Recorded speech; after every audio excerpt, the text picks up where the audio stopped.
This is definitely the most detailed explanation video of the scooter engine ignition system you have ever seen, presented in super intuitive 3D animation form, so that you can truly understand the working principle. Pay attention, this is the spark plug cap, high voltage wire and ignition coil. The spark plug cap is composed of a spark plug connector, a spring, and a threaded metal rod. The ignition coil consists of a primary coil, a 4-pole coil, and a magnetic core. The ignition coil acts like a transformer, converting the vehicle's low-voltage current into high-voltage electricity to ignite the spark plug, and is a key component of the engine. This is the igniter, which receives and stores the ignition voltage provided by the magneto and accurately calculates the ignition timing. It is the starting device of the motorcycle.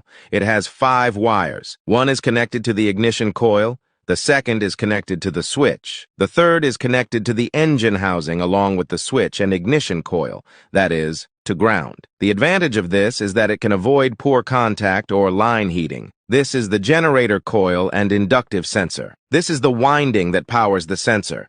The output wire is connected to the 4th wire of the igniter. The 5th wire, the blue one, is connected to the sensor. The sensor consists of a magnet, a steel core, and a coil. The other end of the sensor is connected to the housing through a bracket. At this point, you can see that the entire circuit forms a closed loop through grounding. The rotor of the generator has 8 magnets with alternating polarities. The stator is a fixed coil. The magnets on the rotor rotate around the stator to generate an induced current. Each output of the stator serves a different purpose. As shown in the figure, the coil used for ignition has a denser winding of fine wires than other coils to generate higher ignition voltage. There is a metal sheet on the outer ring of the rotor. I will talk about its function later. For a more intuitive understanding, let's disassemble the igniter. Look carefully. When the rotor rotates, the generator set generates an AC voltage, and current is output through this black wire and first flows to the igniter. Note that here, diodes only allow forward current to pass. The current continues to flow through the capacitor of the igniter,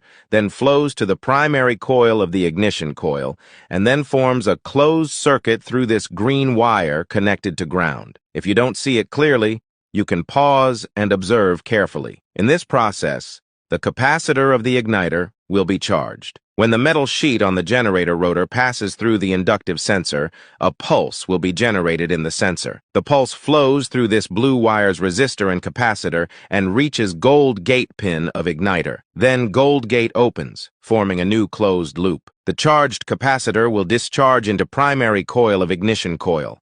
Current flows through primary coil, generating electromagnetic induction, which further enhances magnetic field, and secondary coil will induce ultra-high voltage. When voltage reaches required value, secondary coil discharges through spark plug, electrode gap igniting mixture in cylinder. When capacitor fully discharges, transistor turns off. Whole process repeats, so ignition coil energized again, driving spark plug work, forming correct ignition timing. When ignition turned off, switch closed, output, current shorted, shell charging voltage capacitor, discharge shell through diode capacitor, no longer charged, spark, no longer generated. This is working process entire ignition system. Isn't it very clever? Like and follow for more informative 3D videos.